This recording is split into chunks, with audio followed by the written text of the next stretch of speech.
देखिए दोस्तों, कल हमने पढ़ाया था परमाणुओं के नाम कुछ 20 तक और उनके क्रमांक और भार।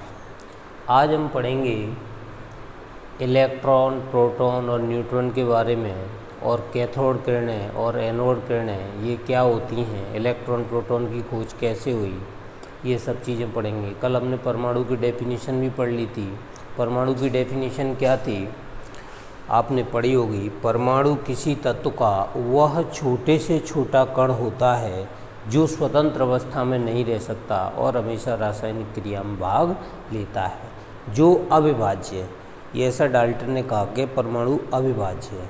लेकिन आगे जाके थॉमसन, गोल्डस्टीन, चैडविक ने जब इलेक्ट्रॉन, प्रोटॉन, न्यूट्रॉन की खोज कर ली थी, तब उन्होंने बताया कि परमाणु को 3 भागों में बांटा जा सकता है। तो परमाणु के मूलभूत कण कौन कौन से होते हैं? 3 मूलभूत कण होते हैं, इलेक्ट्रॉन, प्रोटॉन और न्यूट्रॉन। इलेक्ट्रॉन परमाणु में कहाँ पर स्थित होता है? तो देखो, मैं तुम्हें कुछ बता दूँ। आगे जाके अपन एक मॉडल पढ़ेंगे आगे, बोर का मॉडल, बोरबरी सिद्धांत। तो उसमें बताया गया बोर ने कि परमाणु के अंदर एक नाभिक होता है। ये नाभिक है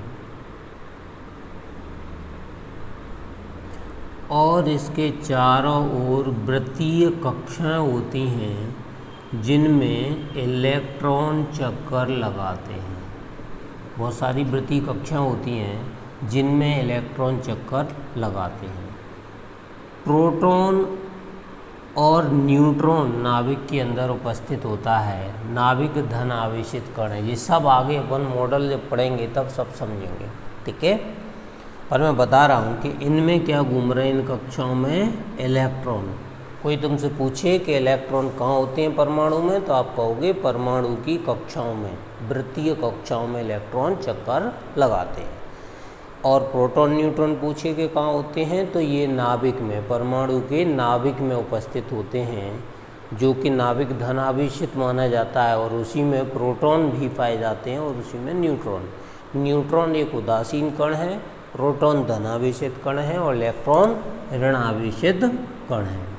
आगे जाके आप ये भी पढ़ोगे कि बोरबरी ने एक नियम दिया था, 2n² नियम, जो तुमने 9th क्लास में पढ़ा होगा, ठीक है। 2n² नियम थोड़ा सा मैं ये अभी बता देता हूँ, आगे जाके अपन इसको बहुत डिटेल में पढ़ेंगे। वैसे तुम्हारे सिलेबस में नहीं है 11th में, ये 9th 10th में है। पर इसके बिना केमिस्ट्री अधूरी ही नहीं, केमिस्ट्री स्टार्ट भी नहीं होती यदि हमें ये नियम नहीं आता तो। क्योंकि ये 9th और 10th में जब दिया है, इसका मतलब आप समझ गए होंगे कि 9th 10th में केमिस्ट्री की स्टार्टिंग होती है और वहाँ से ये नियम चालू हुआ है। तो 11th में वो क्यों देगा इस नियम को? बच्चा पढ़ के आया होगा, पर आजकल बच्चे पढ़ते नहीं हैं। मैं तुम्हें फिर भी इस नियम को पढ़ाऊँगा, क्योंकि मुझे पता है यदि ये नहीं आएगा तो तुम्हें केमिस्ट्री समझ में बिल्कुल भी नहीं आएगी आगे जाके, ठीक है। अभी मैं थोड़ा सा बता देता हूँ ये 2n² नियम है क्या।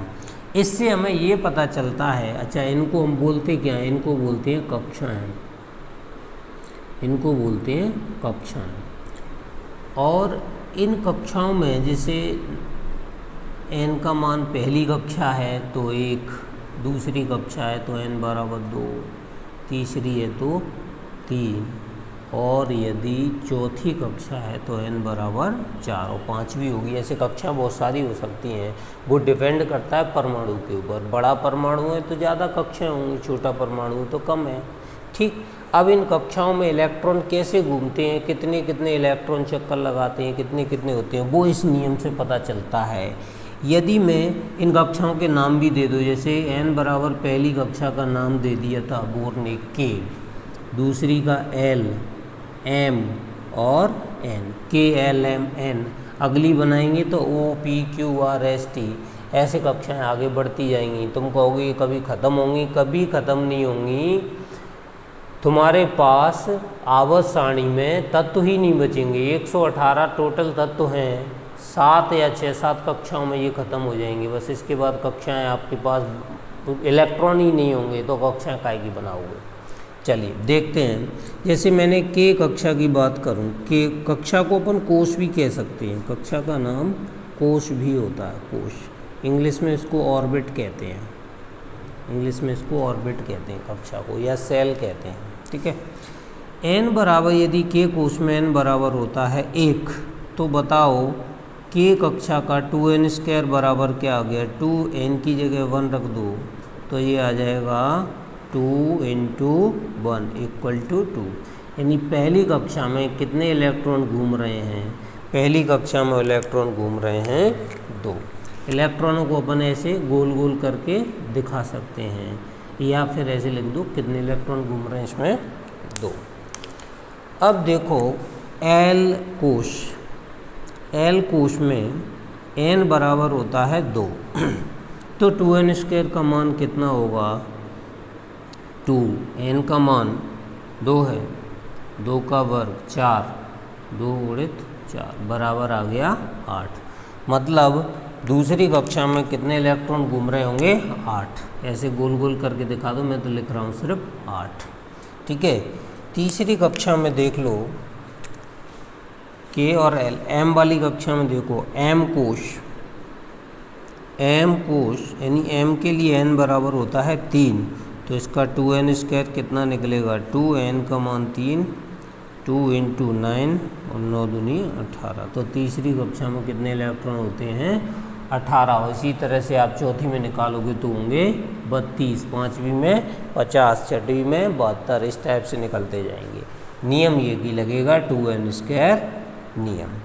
तो अब बोलो ये चीज़ नहीं रटनी पड़ेगी कि इलेक्ट्रॉन प्रोटॉन किसी परमाणु में कहाँ कहाँ होते हैं, तो तुम हाल कह दोगे कि प्रोटॉन नाभिक के अंदर होते हैं, इलेक्ट्रॉन नाभिक के चारों ओर वृत्तीय कक्षा में चक्कर लगाते हैं, और न्यूट्रॉन भी नाभिक के अंदर उपस्थित होते हैं। अभी ये तो मैंने सिर्फ थोड़ा सा तुम्हें 2n² नियम बताया, इसको मैं डिटेल में आगे जाके पढ़ाऊँगा जब इसकी खासी ज़रूरत पड़ेगी। अभी इसकी इतनी ज़रूरत नहीं है, बस स्टार्टिंग में बेसिक चीज़ थोड़ी सी बता दी है, क्योंकि अभी क्वेश्चन ये आने वाला था कि परमाणु के कौन कौन से मूलभूत कण होते हैं और ये परमाणु में कहाँ कहाँ पाए जाते हैं।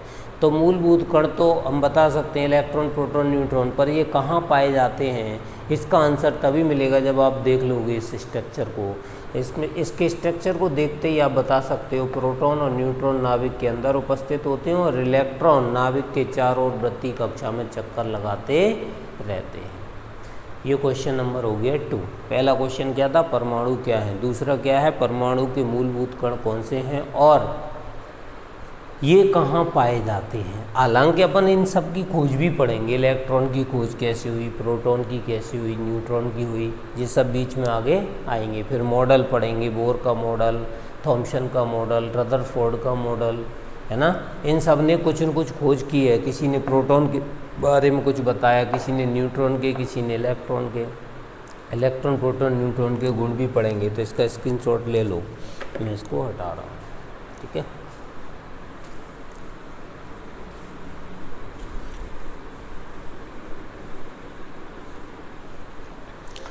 अब नेक्स्ट क्वेश्चन आता है कि परमाणु में उपस्थित कण का नाम, उसका आवेश और द्रव्यमान लिखिए। यानी कि कण का नाम, सब एक टेबल बना लो, परमाणु के अंदर कण का नाम और आवेश, उस पर क्या आवेश होता है, आवेश, और उसका द्रव्यमान कितना वेट होता है, और उसके बाद खोजकर्ता,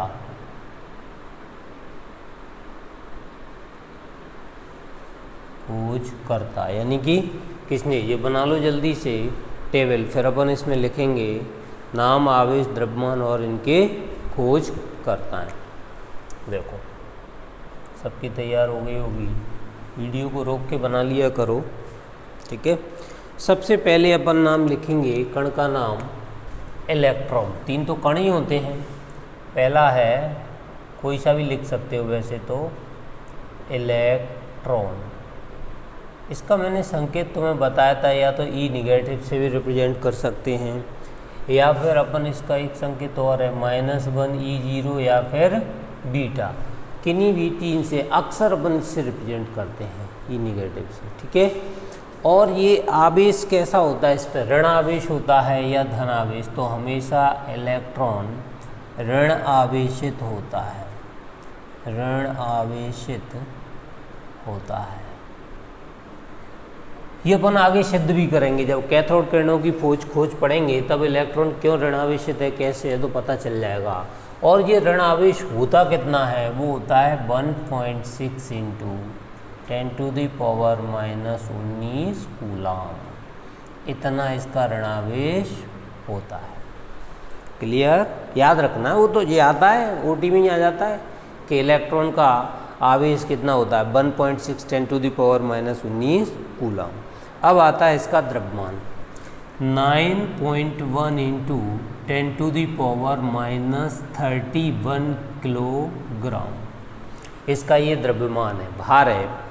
यदि मैं इसको ग्राम में कन्वर्ट कर दूं तो ऐसे लिख सकता हूँ 9.1 10⁻⁻, यदि मैं किलोग्राम को ग्राम में कन्वर्ट करता हूँ तो बताओ कितनी घात कम हो जाएगी, 28 ग्राम। तो या तो ये लिखा हो या फिर ये भी लिख सकते हो। इसकी खोज जे थॉम्सन ने की थी, मैंने कल भी बताई थी। इसकी खोज जे थॉम्सन, इसकी खोज जे थॉम्सन ने की थी। ये आपका हो गया इलेक्ट्रॉन के बारे में थोड़ी सी जानकारी, जो कि कभी भी ओटी में पूछ सकता है वो, ठीक है। इलेक्ट्रॉन की खोज पूछ लेता है ओटी में, कभी कभी वो आवेश पूछ लेता है। अब आता है दूसरा, प्रोटॉन। प्रोटॉन को मैंने तुम्हें बताया या तो P+ या फिर P11 या फिर H11 से भी रिप्रेजेंट कर सकते हैं, P11 या फिर H11 से रिप्रेजेंट कर सकते हैं। ये धन आवेशित कण है, वो ऋण था, और ये धन आवेशित, ये धन आवेशित कण है। सभी लोग साथ ही साथ पेयर भी बनाएं, क्वेश्चन भी मैं बताता जा रहा हूँ। और ये धन आवेश कितना होता है 1.6 10⁻⁻19 कूलम। भाई मैं लिख रहा हूँ तो तुम भी तो लिख सकते हो उतनी स्पीड से। द्रव्यमान इसका इससे कम होता है 1.673 10⁻⁻27 किलोग्राम, कम नहीं होता ये द्रव्यमान। देखो ध्यान से, लग रहा है ऐसा कि कम होता है, देखो ये 9.1, ये 1.6, कम नहीं होगा। ये घात देखो, इस पे घात कितनी है किलोग्राम वाली, -31, मतलब इसकी घात माइनस में क्या है, बहुत ज़्यादा है, इसका मतलब ये कम है। और इसकी घात कितनी है 27, यानी कि देखा जाए तो इसमें तो 31 जीरो का भाग लग रहा है और इसमें 27 जीरो का, तो मान कौन सा बड़ा आएगा, यही मान बड़ा होगा, यानी प्रोटॉन का भार अधिक होता है। और इसकी जो खोज की थी वो कल भी बताया था मैंने, गोल्डस्टीन ने की थी। क्लियर हुआ? चलिए, ये सब ओटी की चीज़ है, ओटी में आ सकती है और अपन को पता भी होना चाहिए। एक जनरल चीज़ है कि इलेक्ट्रॉन प्रोटॉन की खोज किस किस ने की थी, कौन कौन था। तीसरा है न्यूट्रॉन, और न्यूट्रॉन का जो संकेत होता है वो होता है N उदासीन या फिर N01 भी कह सकते हो। न्यूट्रॉन ये उदासीन कण है, उदासीन कण है, इस पर कोई आवेश नहीं होता, उदासीन कण है, और इसका जो आवेश है वो क्या है, शून्य है। इसका जो द्रव्यमान है वो इससे थोड़ा ज़्यादा होता है 1.675, 3 की जगह सिर्फ 5 होता है, 10⁻⁻27 किलोग्राम। इसकी खोज जेम्स चैडविक ने की थी, जेम्स चैडविक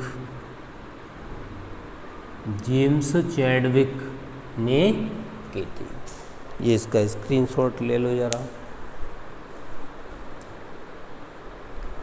बोलो समझ में आए ये चीज़ें, याद रखनी है। वैसे ये तो कुछ खास नहीं है,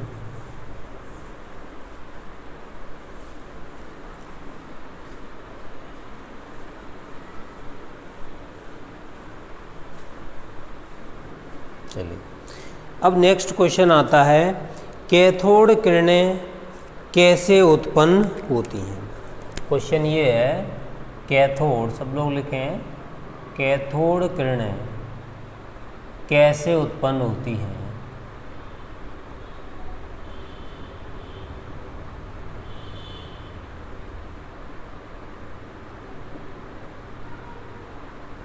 तो देखिए कैथोड किरणें कैसे उत्पन्न होती हैं। एक वैज्ञानिक थे विलियम क्रुक्स, ये खोज कर रहे थे कि गैसें विद्युत की सुचालक होती हैं या कुचालक। वैसे तो सब लोग जानते हैं कि गैसें विद्युत की कुचालक होती हैं, पर उन्होंने फिर भी इस पर प्रयोग किया कि किस कंडीशन पर ये कुचालक होती हैं और किस कंडीशन पर ये सुचालक बन सकती हैं।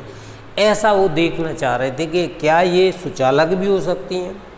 वैसे आप सब जानते होंगे कि गैसें विद्युत की कुचालक होती हैं, यानी गैसों में विद्युत धारा प्रवाहित नहीं होती है। पर वो ये देखना चाह रहे हैं कि कोई कंडीशन अपन लगा दें कि ऐसा ऐसा कर दिया जाए तो क्या ये सुचालक बन सकती हैं। बिल्कुल बन सकती हैं। उन्होंने ऐसा करके दिखाया और उनमें जो किरणें उत्पन्न हुई थीं वो कैथोड किरणें नाम दे दिया कि इनमें कुछ किरणें निकल रही हैं, वो कैथोड किरणें हैं। और कैथोड किरणों में कुछ कण पाए जाते हैं जो कि ऋणावेशित होते हैं। बाकायदा सबका प्रूफ दिया था, कहने से कुछ नहीं होता। मैं आपके सामने कह रहा हूँ कि इनके अंदर कैथोड किरणें हैं। मैं अभी तुम्हें बताऊँगा कैसे निकलेंगी कैथोड किरणें, कैसे उन्होंने पहचाना। नाम तो वो कुछ भी रख सकते थे, पर नाम दे दिया कैथोड किरणें। और इनके अंदर ऋणावेशित कण ही क्यों पाए जाते हैं, धन क्यों नहीं या उदासीन क्यों नहीं निकली, ये भी उन्होंने सिद्ध किया। यानी ऋण आवेशित कण पाए जाते हैं और ये किरणें धन प्लेट की ओर चलती हैं। यानी ये सारी चीज़ें उन्होंने सिद्ध करके बताया बाकायदा। मैं भी तुम्हें ये चीज़ सिद्ध करके बताऊंगा कि ये ऋणावेशित होती हैं और जो ये कण ऋणावेशित हैं वो इलेक्ट्रॉन कहलाते हैं। नाम भी इलेक्ट्रॉन दे दिया उन कणों का, यानी कि कैथोड किरणों से ही इलेक्ट्रॉन की खोज हो गई थी। तो सबने क्वेश्चन ये लिख ही लिया होगा, ठीक है। तो सबसे पहले अध्ययन किसने किया, एक वैज्ञानिक थे विलियम क्रुक्स। उन्होंने इन किरणों का अध्ययन किया था 1886 में। और उन्होंने क्या किया, एक विसर्जन नली ली।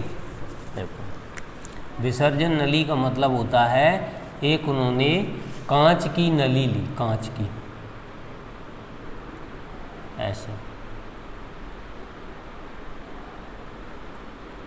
और इसमें एक पंप लगाया गया प्रेशर को कम ज़्यादा करने के लिए। इस नली के प्रेशर को कम ज़्यादा करने के लिए एक पंप भी लगाया गया।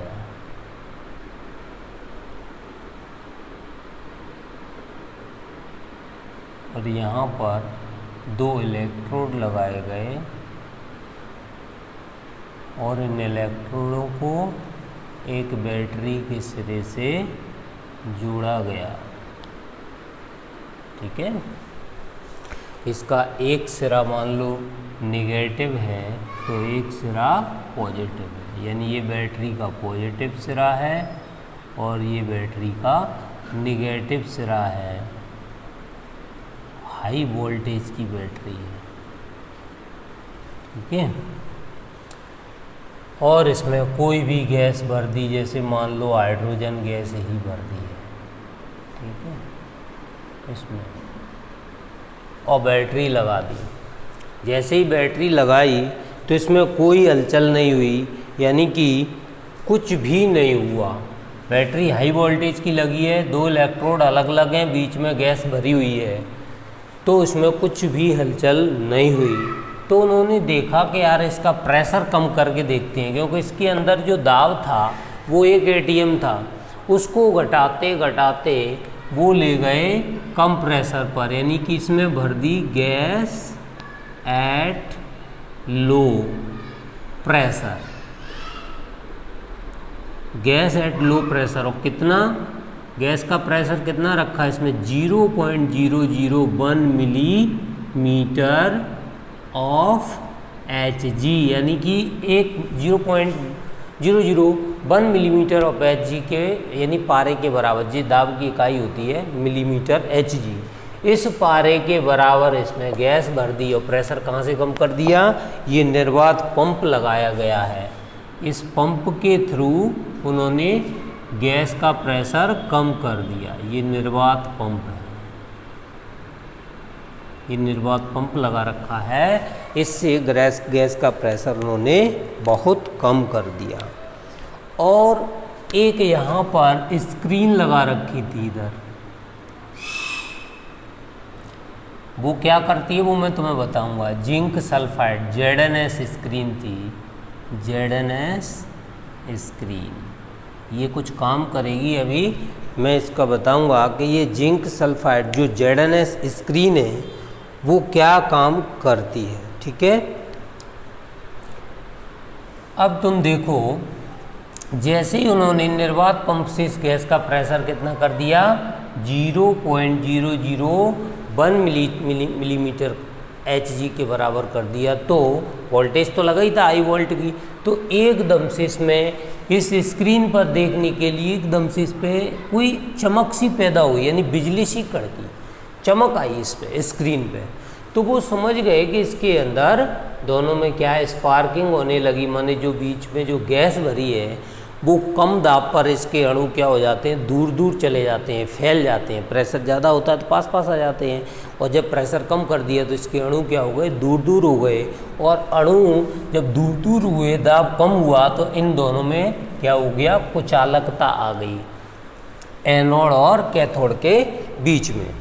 यानी कि ये इसका कैथोड सिरा है और ये इसका एनोड सिरा है, ये एनोड है और ये कैथोड है। इसमें एनोड धनात्मक और कैथोड ऋणात्मक होता है। ये भी मैं आपको बताऊंगा कैसे होता है। देखो, अब इसकी ऐसे थ्योरी लिखना है, तुम्हें वर्णन लिखना है, तो आप लिखोगे कि एक ये कांच की विसर्जन नली, इसको अपन बोलते हैं कांच की विसर्जन नली, कांच की विसर्जन नली।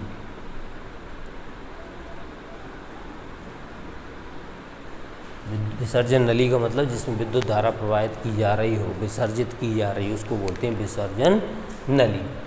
तो इसमें लिखोगे आपके कांच की एक विसर्जन नली में कोई गैस लेकर, उसमें कोई गैस लेकर उसका दाब बहुत कम लेकर इसे एनोड और कैथोड द्वारा हाई वोल्टेज की बैटरी से जोड़ दिया जाता है, जिससे बैटरी को जोड़ने के बाद कैथोड से एनोड की ओर अदृश्य किरणें निकलती हैं, यानी किरणें चलती हुई दिखाई नहीं दे रही हैं, हालांकि किरणें ऐसे जा रही हैं, यहाँ से ये किरणें ऐसे जा रही हैं पर वो दिख नहीं रही हैं, बस क्या दिखी उनकी एक चमक, वो भी कहाँ पे, जो जिंक सल्फाइड की बैटरी वो लगी थी, स्क्रीन लगी थी, वहाँ पे ये दिखाई दी कि एनोड से कैथोड की ओर कुछ किरणें, वो कैथोड से एनोड की ओर कुछ किरणें निकल रही हैं, अदृश्य हैं, दिख नहीं रही हैं, लेकिन उस पर एक चमक उत्पन्न हो रही है स्क्रीन पे। जैसे आप देखा स्क्रीन पे बराबर चमक आ रही है,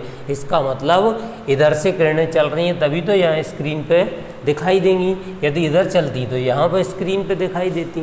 ठीक है, तो अब ये कैसे उन्होंने पहचाना कि ये किरणें ऋणावेशित हैं, हो सकता है धनावेशित होती हैं। तो ये सारी चीज़ें उन्होंने प्रैक्टिकल किए थे, तब पता चला था कि ये किरणें ऋणावेशित कणों से मिलकर बनी होती हैं।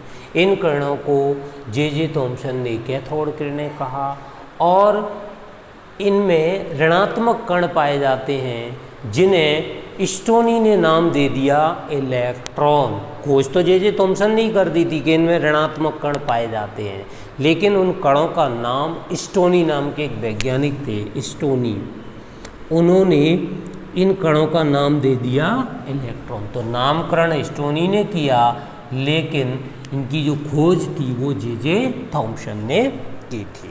ठीक है, इसकी थ्योरी मैंने तुम्हें व्हाट्सएप ग्रुप पे भेज दी है, तो आप लोग सब उसमें देख लेना। ठीक है, अब इसका स्क्रीनशॉट ले लो।